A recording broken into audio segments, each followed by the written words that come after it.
Hello, my name is Cruz, and this is my video for the Instructional Strategies, Resources, and Technology project.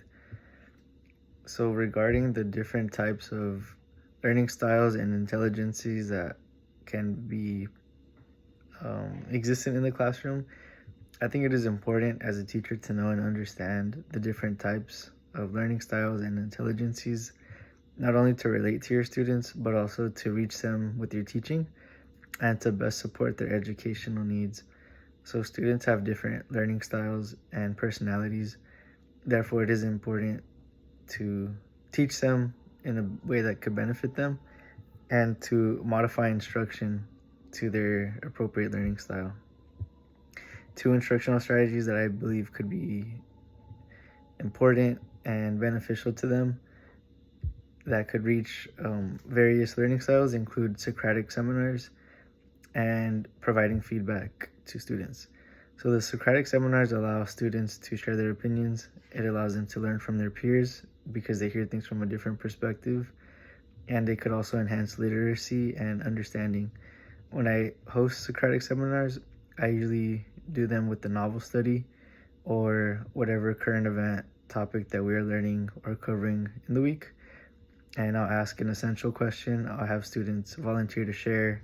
They could piggyback off of each other's ideas or pose a counter argument. Therefore, they hear and learn from each other, and it could also build rapport in the classroom. Also, with providing feedback, it allows students to make any necessary changes in areas of improvement, or it could give them that motivation to continue doing what they're doing. If they need any improvement, tactics, skills that could be enhanced, or any tips that we can offer them to sort of get them on the right track. Sometimes all it takes is motivation, and with feedback, students like to hear that, and it could allow them to be successful, to finish strong for this semester or trimester. The 4 C's of 21st century learning: communication, meaning that students are able to share their ideas, thoughts, they can ask questions, or give solutions. Collaboration means that they're able to work together. They can reach a goal by putting their talent together and contributing in their own way. Critical thinking means that they're able to look at a problem and problem solve and sort of reach that goal. And creativity is them being able to get things done and approach situations with innovation and sort of with new ideas. To best support these 4 C's, the strategies that I came up with are Socratic seminars, like I mentioned above. I believe that best supports communication, with students being able to share ideas and ask questions. For collaboration, I decided Jigsaw would be a good resource because students are able to get into a group.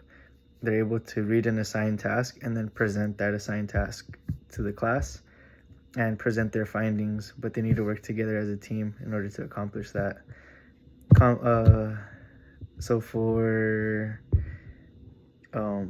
critical thinking, I decided that comprehension questions for both reading and history, because it covers multidisciplines, but also students could be able to make connections between the reading and the historical context of the data. And for creativity, I decided that assigning projects but adding restrictions to encourage creativity.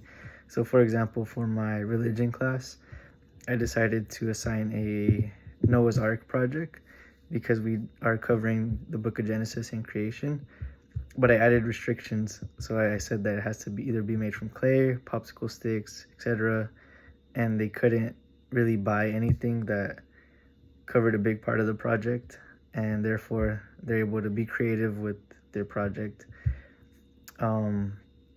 Lastly, I think student motivation is important because it is crucial for success.